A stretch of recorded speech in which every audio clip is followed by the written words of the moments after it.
नमस्कार। देशकाल प्लस में आपका स्वागत है। मैं हूं मुकेश कुमार। दोस्तों, बिहार की चुनावी राजनीति में जन स्वराज पार्टी के प्रशांत किशोर जितने एग्रेसिव, जितने आक्रामक दिख रहे हैं, उतने महागठबंधन के नेता भी नहीं। वो लगातार बीजेपी पर आक्रमण किए जा रहे हैं। बीजेपी या एनडीए के नेताओं के करप्शन पर उन्होंने बार बार प्रेस कॉन्फ्रेंस की है, बार बार आरोप लगाए हैं और उसके प्रमाण भी रखे हैं।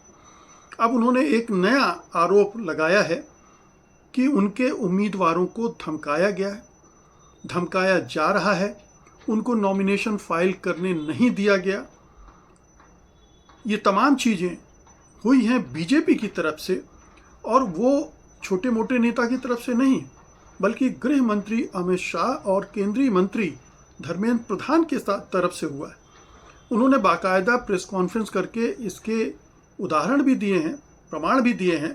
जैसे दानापुर में जो जन स्वराज के उम्मीदवार अखिलेश कुमार उर्फ मुतुर शाह का नामांकन होना था, जो कि दाखिल नहीं हुआ, और प्रशांत किशोर के मुताबिक अमित शाह मुतुर शाह को पूरे दिन अपने साथ रखे रहे ताकि वो नामांकन दाखिल न कर सकें। उन्होंने इसका एक फोटो भी दिखाया कि किस तरह से मुतुर शाह पूरे दिन अमित शाह के साथ रहे। बीजेपी की तरफ से ये बात फैलाई गई कि आरजेडी के गुंडों ने मुतुर शाह को बंधक बना लिया, लेकिन प्रशांत किशोर का ही कहना है कि दरअसल ये आरजेडी का काम नहीं था, बल्कि भारत के गृह मंत्री का काम था। भारत के गृह मंत्री उनको साथ लेकर अपने साथ रखे रहे, जिसकी वजह से वो नामांकन भी फाइल नहीं कर पाए। प्रशांत किशोर ने 14 उम्मीदवारों के साथ ऐसा हुआ है, या उनको धमकाया गया है, या उनको नॉमिनेशन फाइल करने से रोका गया है। कुछ 3 केसेस उन्होंने इस तरह के गिनाए हैं जिनमें इस तरह की चीज़ें कामयाब हो गई हैं। एक तो दानापुर की सीट है, और दूसरा एक और उम्मीदवार हैं ब्रह्मपुर से डॉक्टर सत्य प्रकाश तिवारी, जिनको 3 दिन तक प्रचार करने के बाद अपना नामांकन पत्र जिन्होंने वापस ले लिया। प्रशांत किशोर ने उनका भी फोटो जारी किया है, जिसमें जो सत्य प्रकाश तिवारी हैं वो धर्मेंद्र प्रधान के साथ उनके घर पर नजर आ रहे हैं।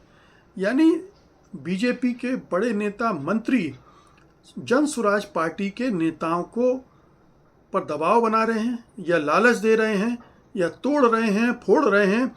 और इसमें ये एक दूसरा जो केस है वो हमारे सामने है। एक और मामला है गोपालगंज के डॉक्टर शशि शेखर सिन्हा का, जिन्होंने बिल्कुल अंतिम समय में जाकर अपना नामांकन वापस ले लिया।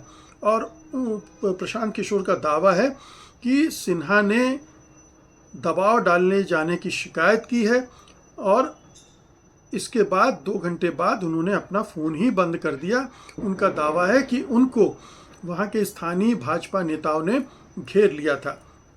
इस तरह से 14 मामले उन्होंने गिनाए हैं जिनमें इस तरह की घटनाएं हुई हैं।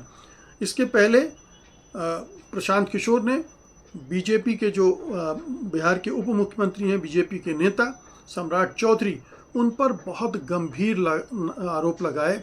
उनके एक मर्डर के केस से संबंधित आरोप लगाया, दूसरा उनकी डिग्री के फर्जी होने का आरोप लगाया, और जिसका संतोषजनक जवाब सम्राट चौधरी नहीं दे सके। इसी तरह से एक बीजेपी के एक और मंत्री हैं मंगल पांडे, उनका पर भी आरोप लगाए, और जेडीयू के नेता और बिहार सरकार में मंत्री अशोक चौधरी, उन पर भी करप्शन के आरोप लगाए। तो प्रशांत किशोर लगातार एनडीए पर अटैक कर रहे हैं। इतने अटैक तेजस्वी यादव नहीं कर पा रहे हैं, या नहीं कर रहे हैं। नीतीश कुमार को तो उन्होंने लगभग बख्शे रखा है, लेकिन बीजेपी के नेताओं पर भी उतने अटैक नहीं कर पा रहे हैं। और जिस तरह से प्रशांत किशोर अटैक कर रहे हैं, उससे 2 चीज़ें मानी जा रही हैं। उनके 2 मकसद हो सकते हैं। एक तो ये कि उन पर जो आरोप लग रहा है कि वो बीजेपी की बी पार्टी हैं, बीजेपी की मदद कर रहे हैं, उसको कैसे अपने दामन से उस दाग को हटाएं, क्योंकि बीजेपी के बी पार्टी होने की वजह से उन्हें वो जो गैर बीजेपी वोट हैं, जो बीजेपी विरोधी वोट हैं, या एनडीए विरोधी वोट हैं वो मिलने वाले नहीं हैं, और इसलिए उन्हें अपनी इमेज को एक इंडिपेंडेंट नेता और अपनी पार्टी को इंडिपेंडेंट पार्टी के रूप में प्रस्तुत करना होगा, और ये सारी कोशिशें उसी मकसद से की जा रही हैं। दूसरी बात यह है कि अगर वो सचमुच में बीजेपी की बी पार्टी हैं, वोट कटवा पार्टी हैं, तो उन्हें इस इमेज की ज़रूरत है कि वो बीजेपी विरोधी हैं, वो एनडीए विरोधी हैं, ताकि जो वोट बीजेपी और एनडीए का वोट था, जो महागठबंधन को जा सकता था, तेजस्वी यादव और कांग्रेस पार्टी को जा सकता था, वो वहाँ ना जाए, वो उनके पास चला जाए। तो ये एक नूरा कुश्ती भी हो सकती है प्रशांत किशोर और बीजेपी और एनडीए के बीच में, कि वो दोनों एक दूसरे की मदद कर रहे हैं, और बीजेपी को पता है कि प्रशांत किशोर जो कर रहे हैं वो उनके फ़ायदे के लिए कर रहे हैं। उनके जो अपर कास्ट का वोट है वो तो प्रशांत किशोर उस तरह से छीन नहीं पाएंगे, भले ही प्रशांत किशोर अपर कास्ट के हों, ब्राह्मण हों, लेकिन उन्हें ब्राह्मण के नाम पर कौन वोट देगा जब बीजेपी साथ में है।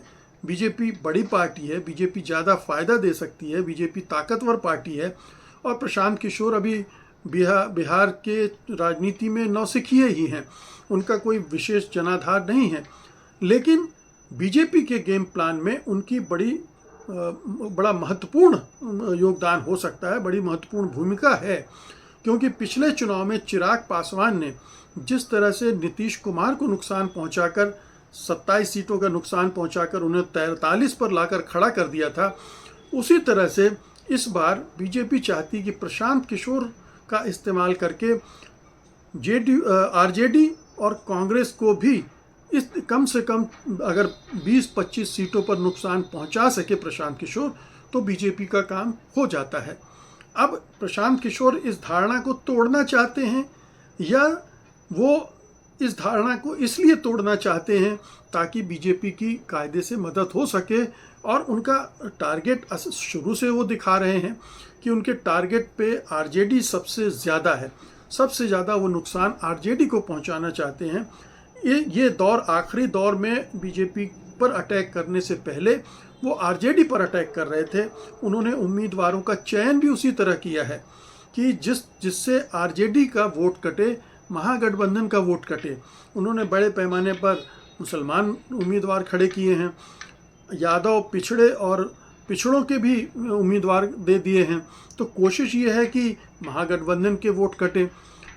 अब ये प्रशांत किशोर, चूँकि हम यकीन से नहीं कह सकते हैं कि प्रशांत किशोर बीजेपी का गेम खेल रहे हैं, नहीं खेल रहे हैं, लेकिन ये साफ दिख रहा है कि वो सबसे ज़्यादा नुकसान महागठबंधन को पहुंचा सकते हैं, क्योंकि बीजेपी का जो अपर कास्ट का वोट बैंक है शायद वो उससे नहीं छिटकेगा, वो वहाँ और ज़्यादा ज़ोर से चिपकेगा, क्योंकि इस बार लग रहा है कि बीजेपी अब अपने दम पर सरकार बनाने की तरफ बढ़ रही है। वो कोशिश कर रही है नीतीश कुमार को डस्टबिन में डालकर, जेडीयू को तोड़कर, तो वहाँ अपर कास्ट का जो वोटर है उसको अब बीजेपी से और ज़्यादा उम्मीद हो रही है कि अगर वो सत्ता में आई तो एक तरह का अपर कास्ट सवर्ण का राज आ जाएगा, जो अरसे से हुआ नहीं है।